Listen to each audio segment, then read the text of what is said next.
Salam Bapak Ibu dan Saudara sekalian. Kebaktian pada hari ini pada tanggal 10 dan 11 April dengan tema Penerima Damai Sejahtera yang akan disampaikan oleh Bapak Pendeta Stefanus Lim dari GKI Marta Direja, Purwokerto. Sebelum kita memasuki ibadah Paskah kedua pada hari ini, marilah bersama-sama menyimak warta lesan berikut ini. Ibadah sekolah minggu setiap hari Minggu pukul 8:30 pagi. Ibadah sekolah minggu hari ini dengan tema Kebangkitan Yesus Membawa Perubahan yang akan dibawakan oleh Pendeta Surya Samudra Giamsyah. Talkshow Komisi Kespel GKI Taman Majapahit dengan tema Sebelum, Saat, dan Sesudah Badai COVID-19 bersama Dr. Priyadi Wijanarko, dokter spesialis paru di RS Columbia. Pada Rabu 14 April 2021 pukul 19 melalui Zoom Meeting. Pendaftaran dapat diakses melalui link yang tertera, dan pendaftaran akan ditutup jika peserta sudah memenuhi kuota. Persekutuan Pemuda. Persekutuan Pemuda pada Minggu 11 April 2021 dengan tema Berkorban Karena Kasih akan dibawakan oleh Penatua Daryatun pukul 6 malam. Shalom jemaat yang terkasih di dalam Tuhan Yesus Kristus. PUK akan mengadakan penjualan makanan dengan cara open PO dengan batas pemesanan tanggal 14 April 2021. Makanan bisa diambil di gereja pada hari Minggu tanggal 18 April 2021 pada jam 10 hingga jam 12 atau bisa juga delivery atau diantar ke rumah dengan biaya 10.000. Pembayaran dapat dilakukan melalui transfer ke nomor rekening yang tertera atau pada nomor yang tertera. Berikut daftar menunya.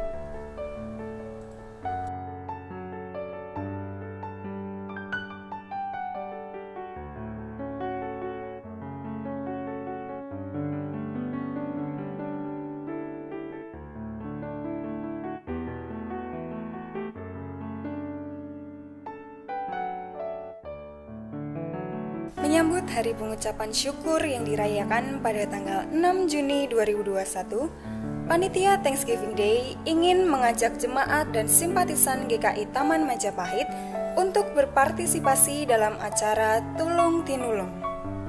Acara ini berupa penjualan makanan dan minuman hasil usaha jemaat dan simpatisan dan diantar pula oleh jemaat dan simpatisan GKI Taman Majapahit. Oleh karena itu, Panitia Thanksgiving Day membuka pendaftaran bagi jemaat dan simpatisan yang berminat ikut menawarkan usahanya maupun menjadi relawan jasa antar. Adapun syarat dan ketentuan akan diinfokan lebih lanjut saat jemaat dan simpatisan menghubungi nomor yang tercantum.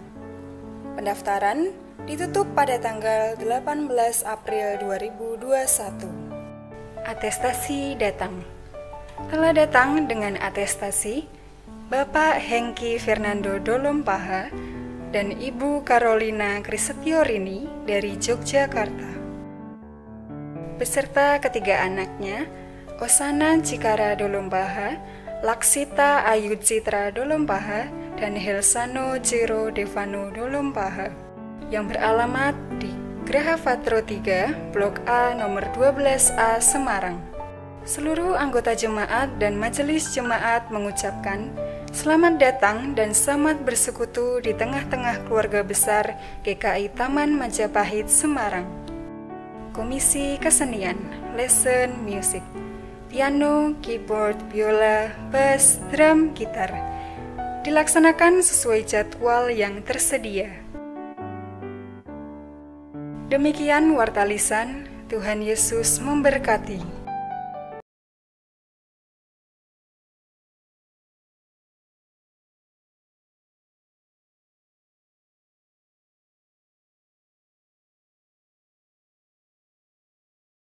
Ibu, Bapak, dan Saudara yang terkasih, hari ini kita memasuki ibadah Paskah kedua Marilah kita mengikuti ibadah ini dengan hati yang dipenuhi dengan rasa syukur dan sukacita, sebab dalam kebangkitan Kristus dari antara orang mati, di sana kita mengalami damai sejahtera surgawi untuk menjalani kehidupan di dunia ini. Mari kita bersama-sama menyanyikan panggilan beribadah dengan menyanyikan Kidung Jemaat nomor 3 ayat 1 dan 4. Kami puji dengan riang.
Yang terkasih, ibadah Paskah kedua ini kita mulai dengan satu pengakuan bahwa pertolongan kita adalah di dalam karya Allah Trinitas, Bapa, Anak, dan Roh Kudus.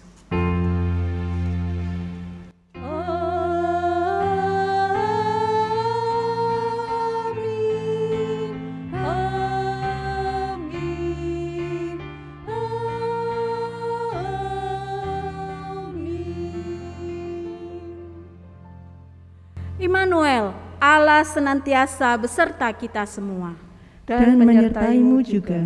Mari kita membaca Mazmur 133 secara bertanggapan. Sungguh alangkah baiknya dan indahnya apabila saudara-saudara diam bersama dengan rukun. Seperti minyak yang baik di atas kepala meleleh ke janggut, yang meleleh ke janggut Harun dan ke leher jubahnya. Seperti embun gunung Hermon yang turun ke atas gunung-gunung Sion. Sebab kesanalah Tuhan memerintahkan berkat, kehidupan untuk selama-lamanya. Umat Allah yang terkasih, mari sekarang kita menyatukan hati kita, merendahkan hati kita di hadapan Tuhan, mengaku segala dosa dan pelanggaran kita. Mari kita berdoa. Bapa di dalam surga, sesungguhnya hidup kami tidaklah tersembunyi di hadapan-Mu. Mungkin ada hal-hal yang bisa kami sembunyikan dari orang-orang di sekitar kami, bahkan dari orang-orang yang terdekat dengan kami. Tetapi sesungguhnya di hadapan-Mu, hidup kami terbuka dan Engkau melihat, Engkau mengetahui segala apa yang ada di dalam kehidupan kami, bahkan jauh ke dalam relung hati kami yang terdalam. Karena itu sekarang dengan segala kerendahan hati kami datang membawa kehidupan kami ke hadapan-Mu ya Tuhan.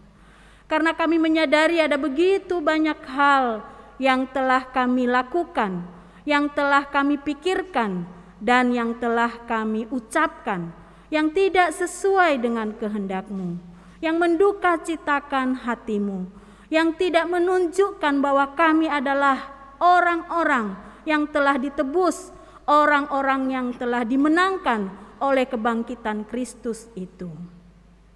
Ampunilah kami ya Tuhan, sucikan dan kuduskanlah kami, serta layakkanlah kami, dan mampukanlah kami untuk dapat menjalani satu kehidupan, hidup yang berkenan di hadapan Tuhan, yang memuliakan nama Tuhan dan menjadi berkat bagi sesama. Dengarkanlah doa kami ini, karena kami memohon hanya di dalam nama Yesus Kristus, Tuhan dan Juru Selamat kami yang hidup. Amin. Bagi setiap kita yang dengan penuh kesungguhan hati dan penuh penyesalan mengaku segala dosa dan memohon pengampunan dari Tuhan, adapun berita anugerah bagi kita dalam ibadah ini akan dibacakan dari 1 Yohanes pasal 1 ayat yang kedua yang berkata demikian.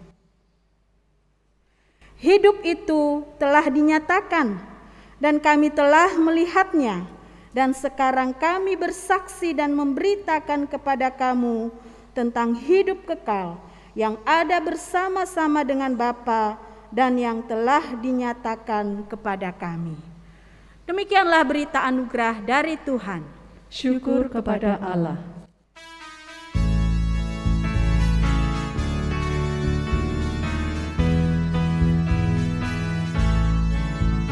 Ku tahu Mukharisku hidup dan telah berdiri di dunia, dan Tuhan hidup abadi, rahmat dan kasih miliknya.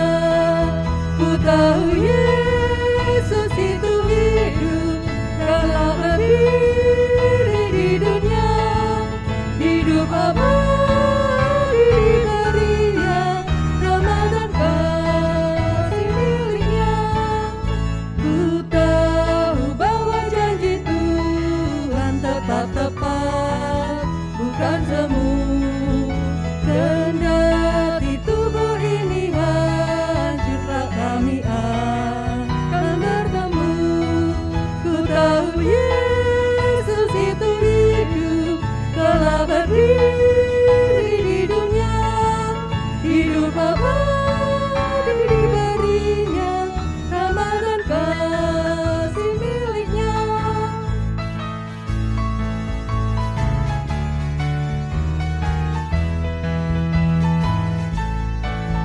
Ku tahu disediakannya tempat tinggalku abadi, dan aku akan dijemputnya kasihnya tiada hari.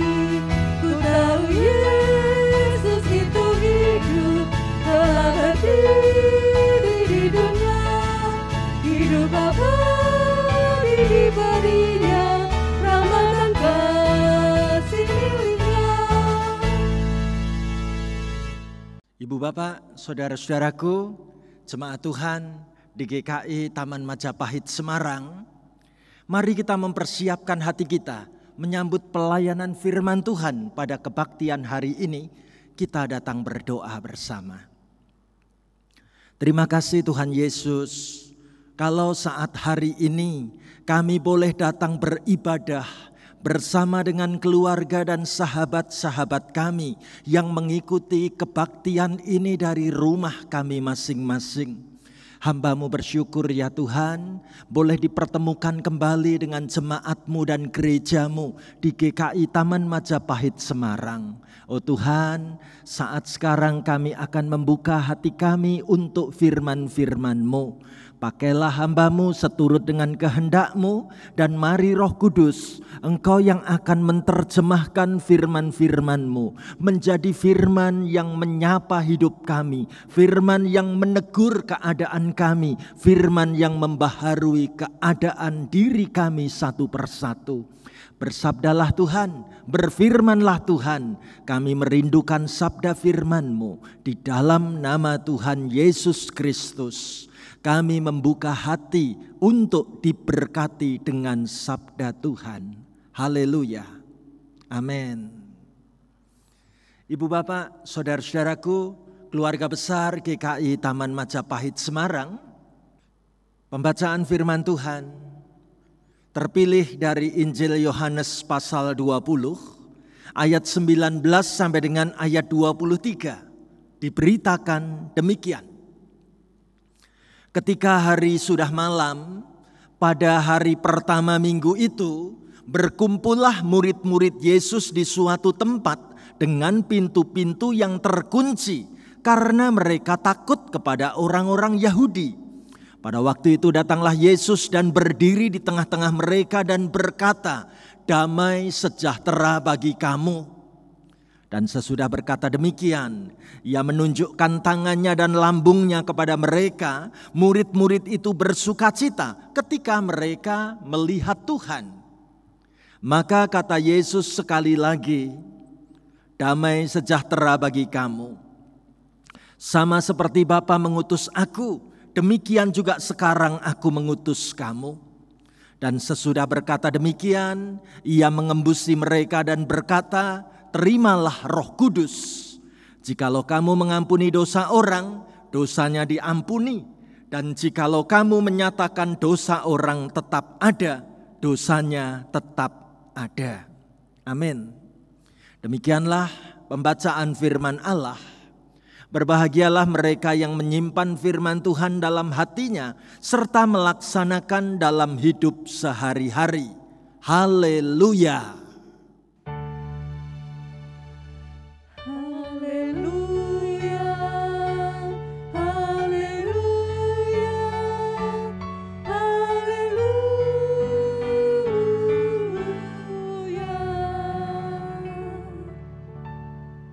Ibu bapak, saudara-saudariku yang terkasih, inilah tema khotbah pada kebaktian hari ini.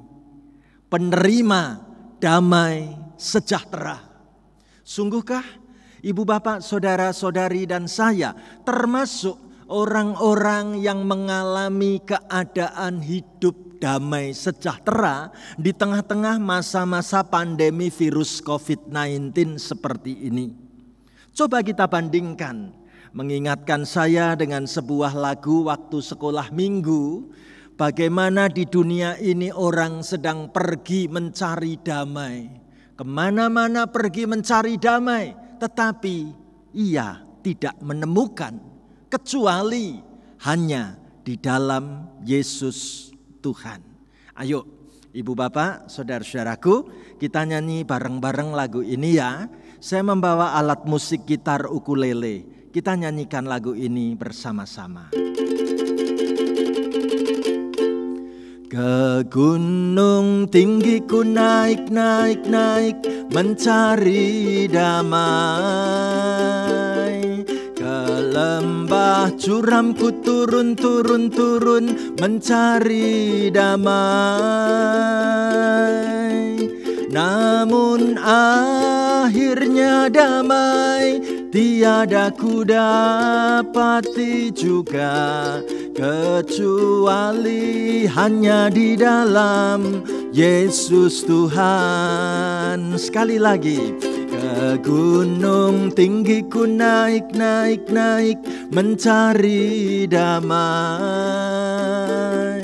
Ke lembah curam ku turun, turun, turun, mencari damai. Namun akhirnya damai tiada ku dapati juga, kecuali hanya di dalam Yesus Tuhan. Namun akhirnya damai tiada ku dapati juga, kecuali hanya di dalam Yesus Tuhan. Amin. Ya.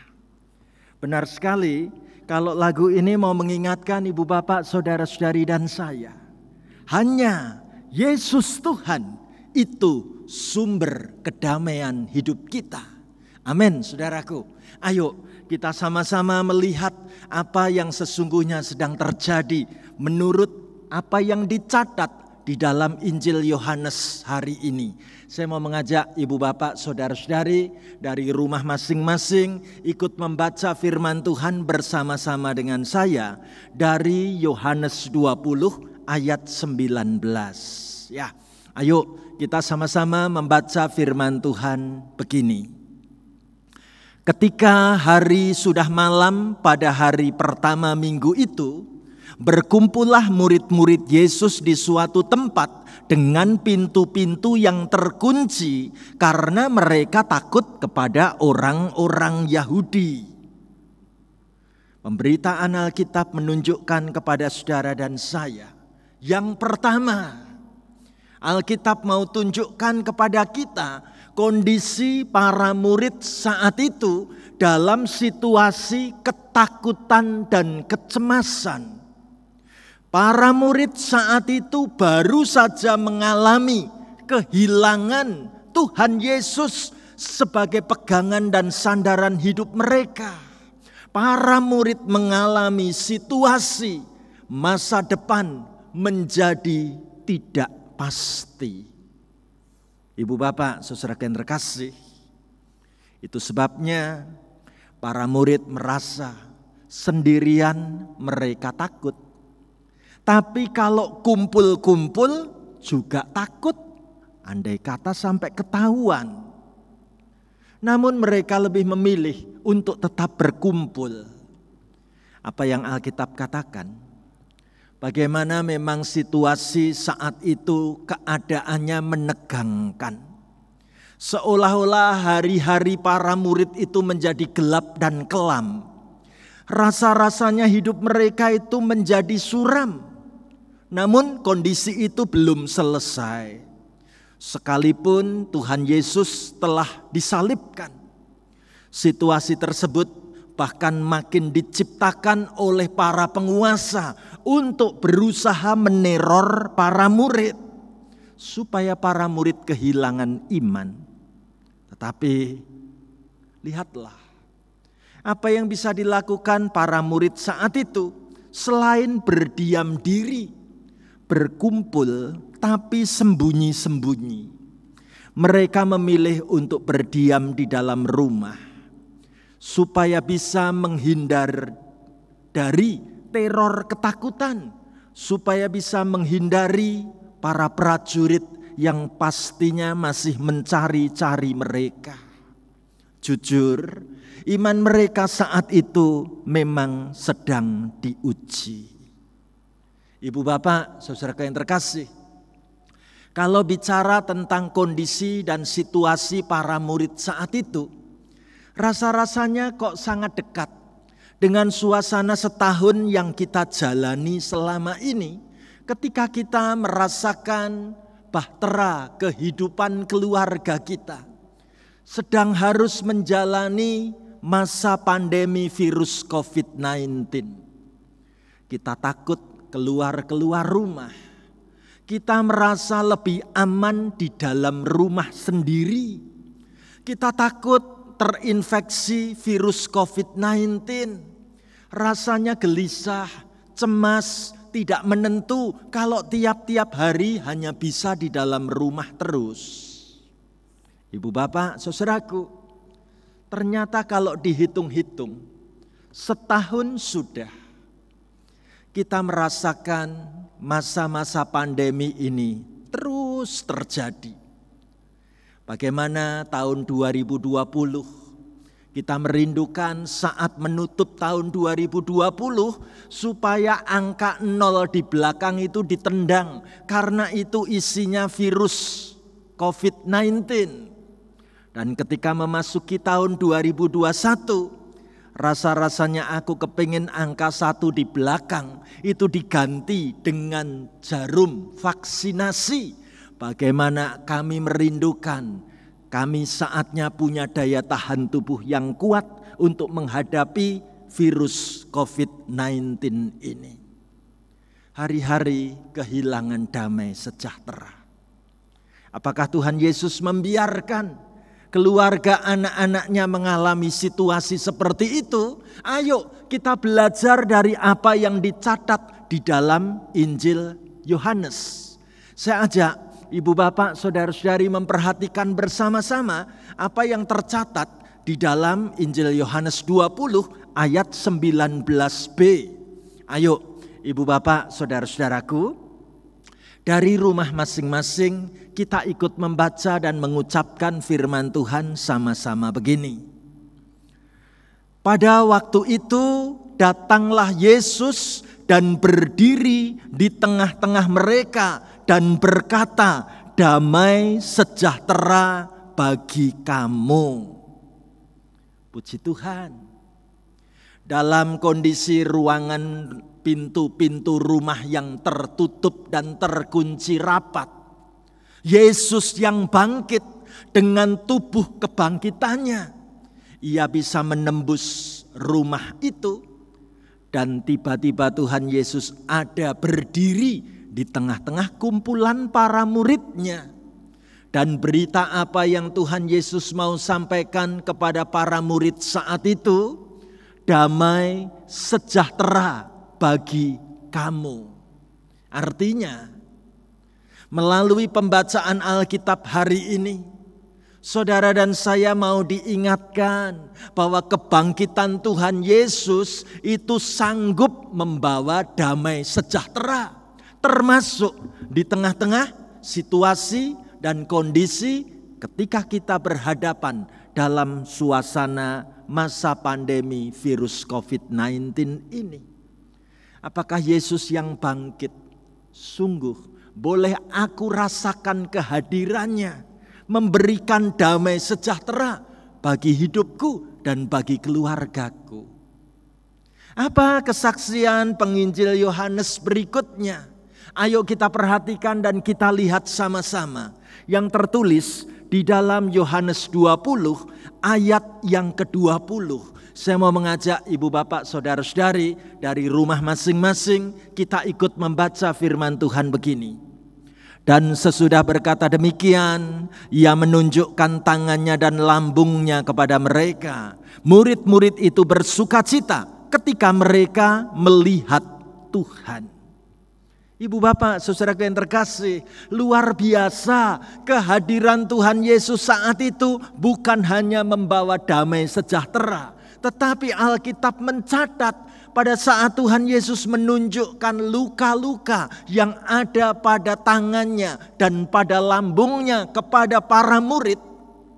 Alkitab sebutkan murid-murid bersukacita karena mereka sudah melihat Tuhan yang bangkit. Saudara yang terkasih, dengan kata lain, hari ini saudara dan saya sedang diajak untuk memikirkan sungguhkah kebangkitan Yesus itu membawa sukacita di dalam kehidupanku.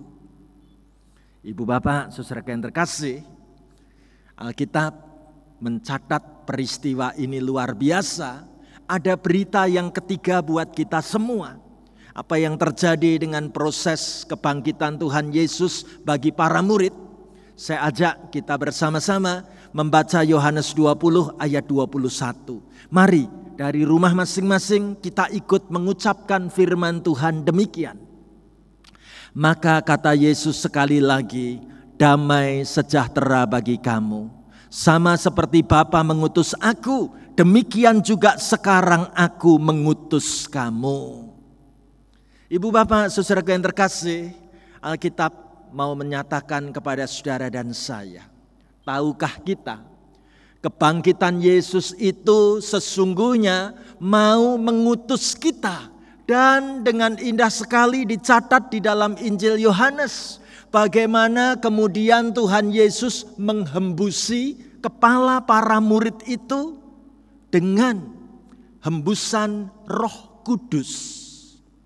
Mengingatkan kita bagaimana dalam peristiwa yang dicatat dalam kitab Kejadian, ketika Allah menciptakan manusia, Allah menghembuskan nafasnya dan manusia itu hidup, lalu manusia itu memiliki nyawa kehidupan.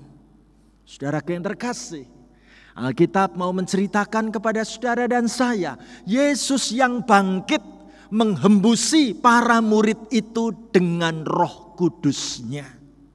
Berarti kita ini mau diciptakan kembali. Kita ini mau mengalami kelahiran yang baru, diutus untuk memiliki kehidupan yang berbeda dengan situasi kemarin-kemarin. Apa yang kita temukan dari firman Tuhan dalam ibadah hari ini? Saudaraku yang terkasih, Alkitab mau mengatakan pada saudara dan saya, tahukah kita tentang Yesus yang bangkit dan hidup itu. Kalau Yesus ternyata bangkit dari kematian dan hidup lalu menampakkan diri kepada para murid, apa artinya bagi kehidupanku sebagai pengikut Kristus? Apa maknanya bagi seisi keluargaku kalau kami memiliki Yesus yang bangkit dan hidup? Lihatlah, saya tunjukkan pada saudara bagaimana kita ini kayak gambar laki-laki yang sedang berdoa. Karena Yesus bangkit dan hidup, ia bisa datang, sungguh ia sanggup untuk mengerti apa yang terjadi dalam hidup kita. Bagaimana Yesus yang bangkit dan hidup mampu mendengarkan jeritan doa-doaku selama ini. Karena dia bukan Allah yang mati, dia Allah yang bangkit dan hidup. Sehingga ia mampu mendengarkan jeritan isi hatiku lewat doa-doaku ini. Puji Tuhan.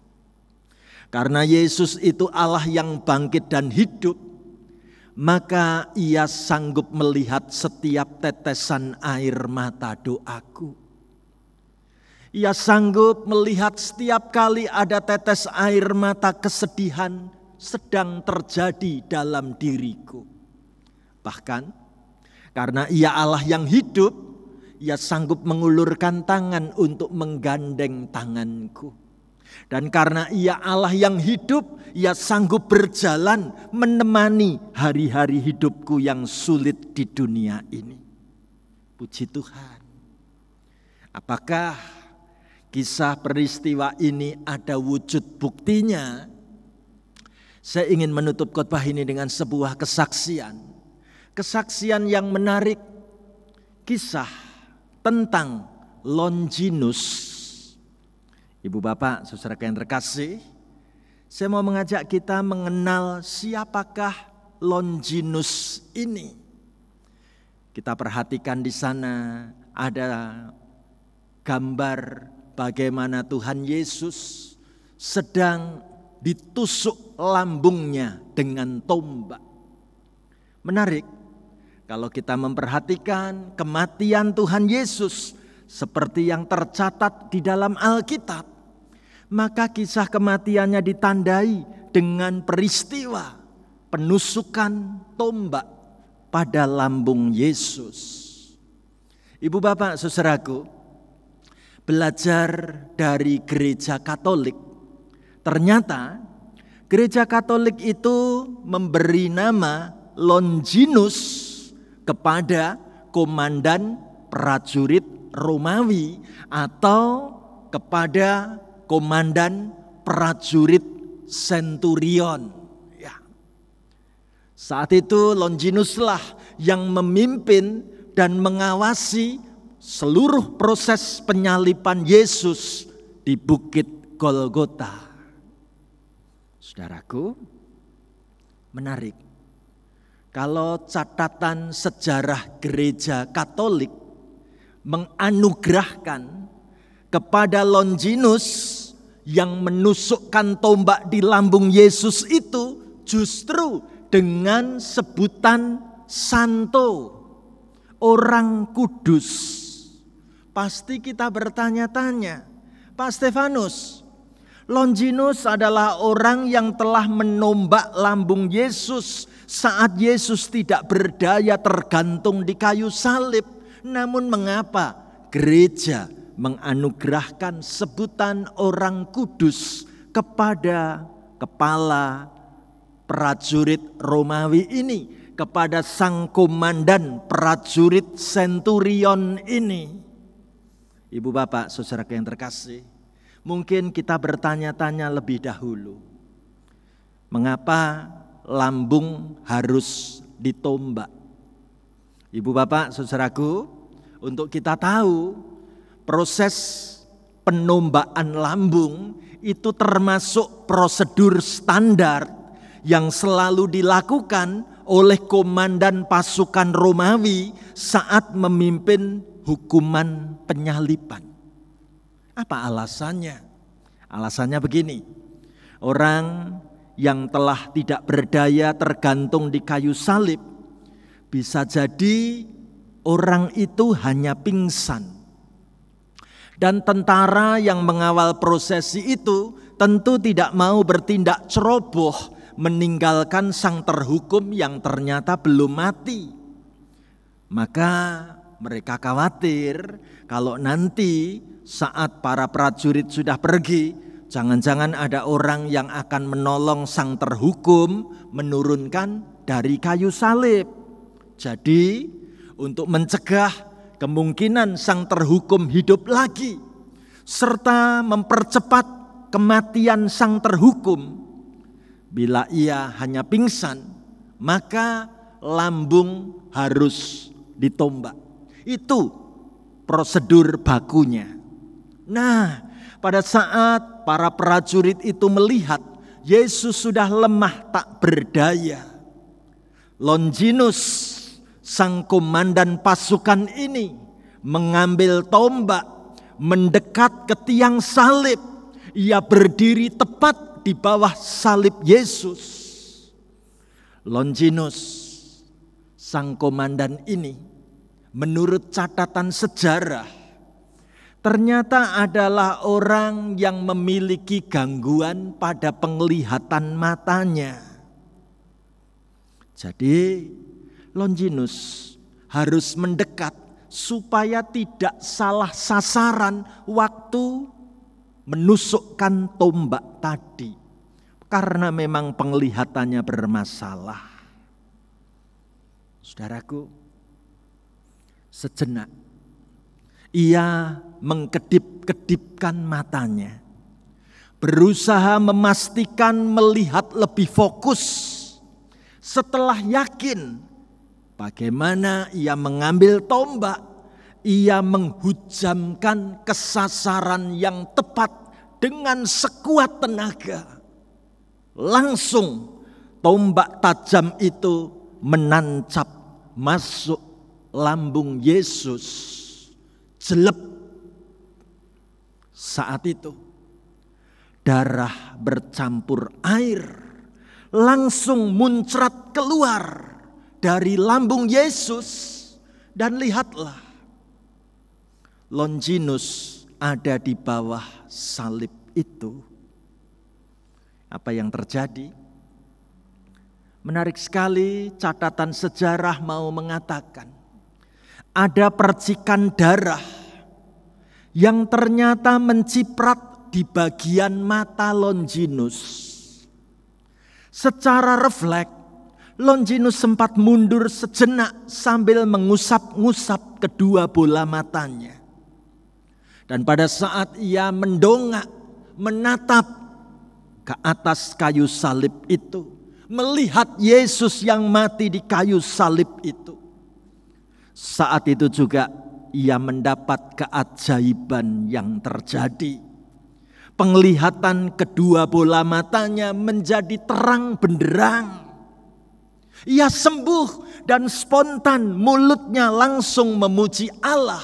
Dicatat dalam Markus 15 ayat 39. Sungguh orang ini adalah anak Allah.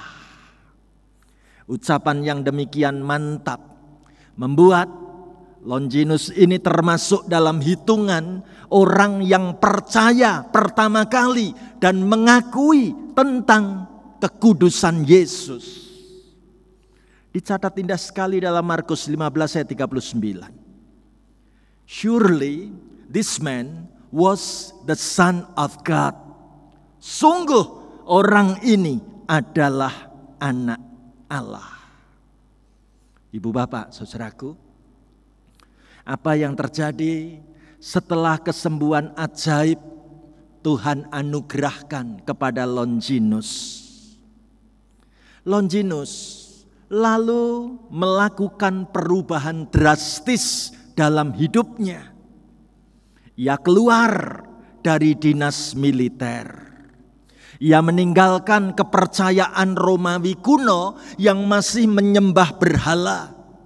Lalu Longinus mulai mempelajari ajaran Yesus Kristus. Setelah mantap, ia kemudian berkeliling di sekitar Yunani dan Turki untuk mewartakan kabar keselamatan kepada semua orang. Longinus Tuhan pakai menjadi sosok penginjil yang datang ke berbagai kota. Tahukah kita apa yang terjadi dengan Longinus? Ajarannya seringkali mendapatkan penolakan. Bahkan Longinus tercatat ia ditangkap di kawasan dataran tinggi Turki di wilayah Kapadokia. Untuk menyiksa Longinus, maka giginya dicabut paksa, lidahnya dipotong, dan di dalam ketidakberdayaannya, Longinus tetap mewartakan kabar baik, mewartakan Injil Yesus Kristus. Maka perwira pemberani itu akhirnya meninggal dan ia tercatat sebagai salah seorang martir Kristus. Menarik, Gereja Katolik Roma mengakui semua pengorbanan Longinus ini dan menobatkan Longinus sebagai seorang santo, sebuah sebutan luhur untuk orang yang telah terbukti menjalani hidup dengan penuh kebajikan yang heroik atau juga disebut sebagai orang kudus. Ibu bapak, saudara yang terkasih, catatan tentang peristiwa ini sangat mengharukan hati. Tombak Longinus masih tersimpan dan sebuah patung didirikan untuk mengenang Longinus, yaitu di gereja Basilika Santo Petrus di kota Vatikan. Ibu bapak, saudaraku, makna yang luar biasa mau disampaikan dari kisah Longinus ini. Longinus, sosok lawan, sosok musuh yang paling jahat sekalipun, sosok pendosa sekalipun, ternyata bisa diubah.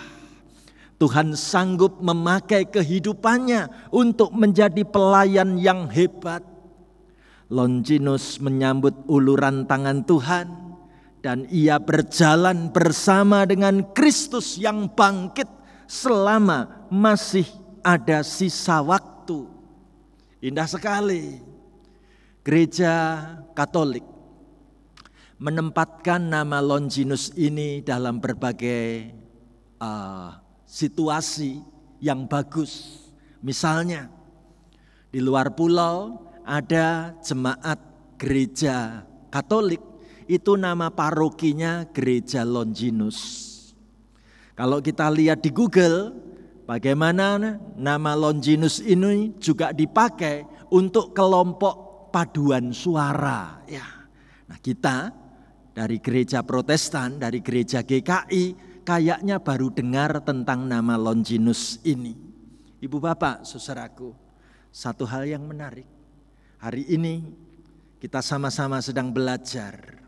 Sungguhkah damai sejahtera itu disediakan untuk kita semua dan kita bersepakat untuk menerima damai sejahtera itu di dalam hari-hari hidup kita.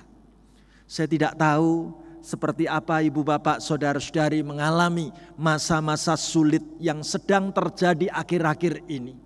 Hari-hari yang berat dan bercucuran air mata macam apa yang terjadi di tengah keluarga kita. Kegalauan, kegelisahan, kecemasan, ketakutan macam apa yang terjadi. Namun satu hal yang perlu kita tahu, saudara dan saya dipilih menjadi penerima damai sejahtera. Supaya damai sejahtera itu boleh kita wartakan kepada dunia yang sungguh memerlukannya. Maukah saudara? Mulai hari ini kita bersepakat, aku mau hidup di dalam damai sejahtera-Mu Tuhan.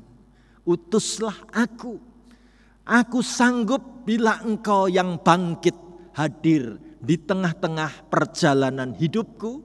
Engkau Yesus yang bangkit menemani hari-hari hidup di tengah keluargaku.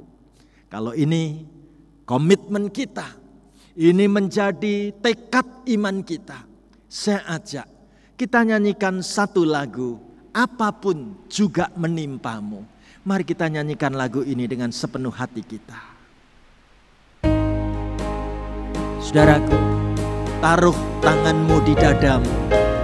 Mari kita nyanyikan lagu ini sepenuh hati kita. Ada Tuhan yang bangkit, Tuhan yang menjaga hari-hari hidup kita. Apapun juga menimpamu, Tuhan menjagamu.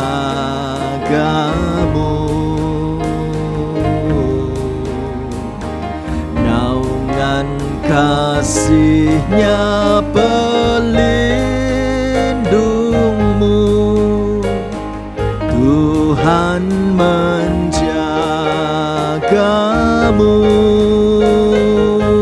Angkat tanganmu. Tuhan menjagamu waktu tenang atau tegang. Ia menjagamu,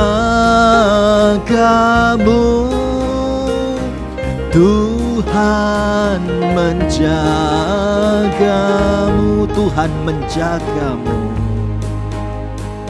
Tuhan menjagamu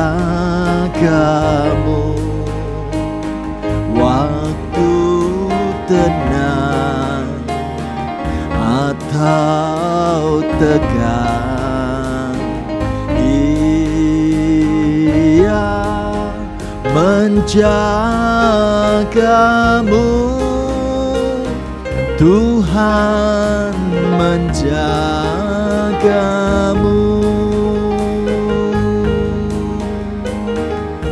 Saudaraku, sekarang mari kita berdoa. Ceritakan pada Tuhan apa pergumulan kehidupanmu dan keluargamu akhir-akhir ini. Ketika hidupmu kehilangan damai sejahtera, ketika hari-harimu kehilangan semangat dan sukacita, hari ini Tuhan mau hembuskan Roh Kudus-Nya menyemangati kehidupan saudara dan saya. Taruh tanganmu di dadamu. Doakan orang-orang yang kau cintai. Sebut nama mereka dalam doamu. Biarlah Tuhan memberi kekuatan yang baru, semangat yang baru, tekad hidup yang baru, mampu melanjutkan hidup di tengah masa pandemi yang sulit dan sukar seperti ini. Jangan takut saudaraku. Kristus yang bangkit menganugerahkan kepada saudara dan saya menjadi penerima damai sejahtera Allah. Ada Tuhan yang sanggup menjaga hidupmu. Ada tangan Tuhan yang sanggup merangkul dan memelukmu. Ada Tuhan yang siap berjalan menemani hari-hari hidupmu. Bersyukurlah dan percayakan masa depanmu di dalam tangan Tuhan. Mari kita semangati hidup kita dengan bersatu hati. Kita nyanyikan kembali lagu ini.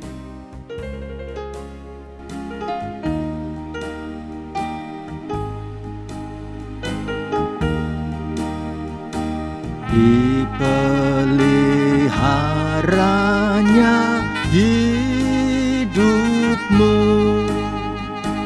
Tuhan menjagamu,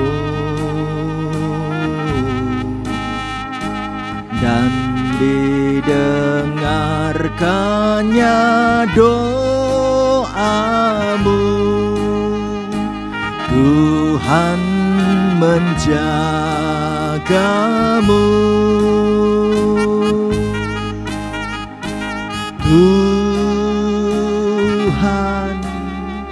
menjagamu waktu tenang atau tegang. Ia menjagamu, Tuhan menjagamu. Angkat tanganmu, saudaraku. Tuhan menjagamu waktu tenang atau tegang. Ia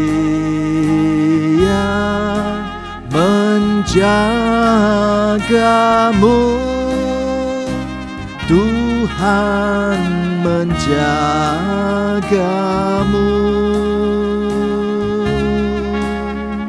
Amin.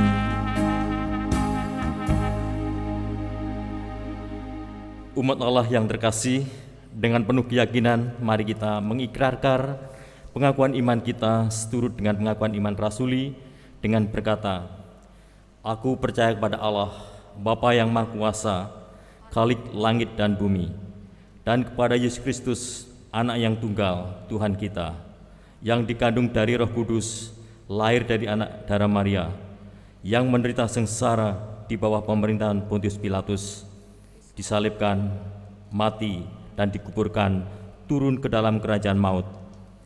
Pada hari yang ketiga, bangkit pula dari antara orang mati, naik ke surga, duduk di sebelah kanan Allah, Bapa yang Maha Kuasa.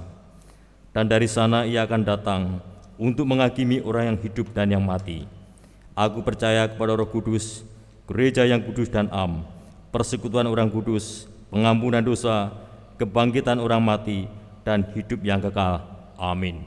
Umat Allah yang terkasih, mari sekarang kita masuk di dalam doa. Bapa di dalam surga, pada saat ini dengan sehati kami mau menaikkan doa-doa kami, kerinduan hati kami, pergumulan kami, dan apa yang kami sedang alami pada saat ini. Pertama-tama kami berdoa, ya Tuhan, untuk setiap kami, jemaat dan simpatisan GKI Taman Majapahit. Bapa di surga, berkatilah kami di dalam segala keberadaan kami, di dalam kami menjalani kehidupan kami. Berkatilah keluarga kami masing-masing. Berkatilah segala pekerjaan dan usaha kami. Dan mampukanlah kami ya Tuhan, untuk hidup menjadi saksi-Mu dan menjadi berkat bagi sesama kami, dimanapun kami berada, dimanapun Tuhan menempatkan kami.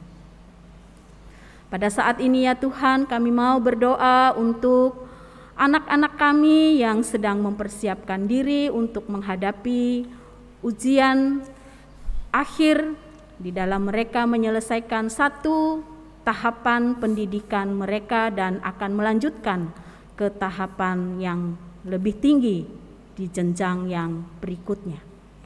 Tuhan, kiranya Engkau memberkati mereka yang duduk di kelas 6 SD, kelas 3 SMP, dan kelas 3 SMA. Tuhan, kiranya Engkau memberi mereka hikmat.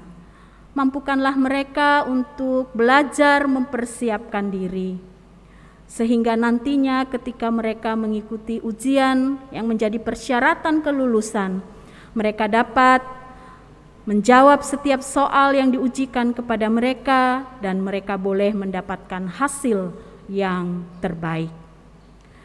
Kami berdoa untuk para orang tua yang mendampingi, beri mereka hikmat, beri kesabaran, dan berikan kemampuan untuk dapat memotivasi anak-anak untuk belajar dengan giat, mendampingi dan memberikan dukungan sehingga anak-anak dapat boleh melewati ujian-ujian yang harus mereka tempuh, dan hasil yang mereka dapatkan juga menjadi sesuatu yang mendatangkan sukacita di dalam hati setiap orang tua. Saat ini ya Tuhan, kami berdoa menyerahkan ke dalam tangan-Mu majelis jemaat, badan-badan pelayanan, pengurus-pengurus komisi, Pokja dan gugus tugas yang ada di gereja kami GKI Taman Majapahit ini. Berkatilah mereka ya Tuhan di dalam menjalankan tugas pelayanan yang Tuhan percayakan kepada mereka. Beri kesehatan dan kerjasama yang baik, dan mampukanlah mereka ya Tuhan untuk melakukan tugas pelayanan yang Tuhan percayakan dengan penuh tanggung jawab serta dengan motivasi yang benar di hadapan Tuhan. Kami berdoa bagi saudara-saudara kami yang saat ini berada dalam keadaan sakit ataupun lemah tubuh. Tuhan, kiranya Engkau berkenan melawat mereka, menjamah dan memulihkan kondisi kesehatan mereka. Bagi saudara-saudara kami yang berusia lanjut, kiranya Engkau juga hadir dalam hidup mereka, memberikan kepada mereka penghiburan, memberikan semangat dan sukacita di dalam menjalani hari-hari kehidupan mereka. Dan biarlah mereka ya Tuhan dapat menjalani masa usia lanjut mereka dengan hati yang terarah kepada Tuhan dan pengharapan yang tidak pernah putus kepada Tuhan. Kami berdoa untuk bangsa dan negara kami. Tuhan, berkatilah pemimpin bangsa kami dari pusat hingga ke daerah-daerah. Berkatilah mereka, berikan hati yang takut akan Tuhan, dan berikan hati yang mau peduli dan mau mengupayakan kesejahteraan yang merata bagi seluruh anggota masyarakat. Kami berdoa untuk persembahan yang akan kami kumpulkan. Tuhan, kiranya Engkau menerima persembahan kami ini, memberkatinya, dan ajar kami ya Tuhan untuk tidak hanya memberi persembahan berupa uang, berupa materi yang kami miliki, tapi kami juga mau mempersembahkan hidup kami bagi kemuliaan nama Tuhan. Inilah doa kami ya Tuhan, dengarkanlah doa kami ini, karena kami memohon hanya di dalam nama Yesus Kristus Tuhan yang telah mengajar kami berdoa demikian. Bapa kami yang di surga, dikuduskanlah namamu, datanglah kerajaanmu, jadilah kehendakmu di bumi seperti di surga. Berikanlah kami pada hari ini makanan kami yang secukupnya, dan ampunilah kami akan kesalahan kami, seperti kami juga mengampuni orang yang bersalah kepada kami. Dan janganlah membawa kami ke dalam pencobaan, tetapi lepaskanlah kami dari yang jahat, karena Engkaulah yang empunya kerajaan dan kuasa dan kemuliaan sampai selama-lamanya. Amin. Bapak, Ibu, dan saudara sekalian, Tuhan itu sangat baik. Marilah kita minta syukur atas kebaikan dan kasih setia-Nya dengan mengingat firman Tuhan yang berkata dalam Mazmur 54 ayat 8, dengan rela hati aku akan mempersembahkan korban kepadamu, bersyukur sebab namamu baik ya Tuhan. Ibu, bapak, dan saudara sekalian dapat memberikan persembahan dengan mengikuti langkah-langkah dalam tayangan berikut ini.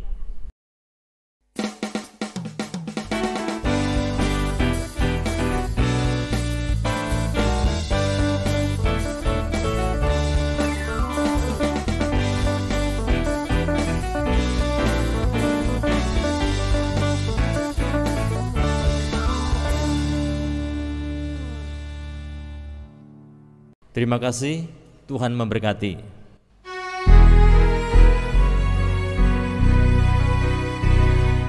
Damai di dunia dan Kitalah dutanya, damai sejahtera amalkanlah maknanya.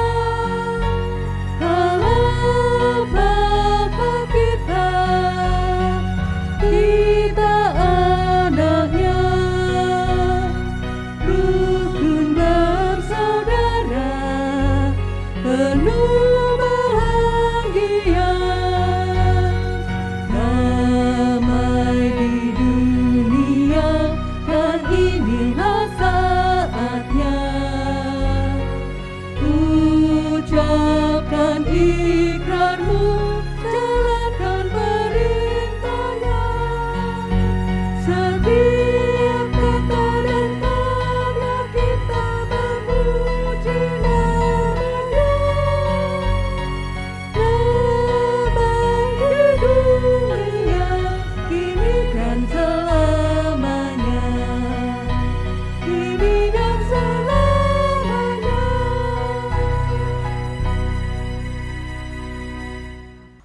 Allah yang terkasih, dengan hati yang senantiasa mengalami persekutuan dengan Allah, mari kita arahkan hidup kita untuk menyatakan kerajaan Allah di dunia ini sebagai saksi Kristus, dan untuk itu marilah kita menerima berkat Tuhan.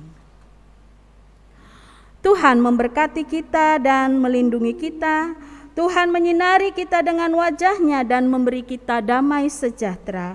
Tuhan menghadapkan wajah-Nya kepada kita dan memberi kita damai sejahtera dari sekarang sampai selama-lamanya. Amin.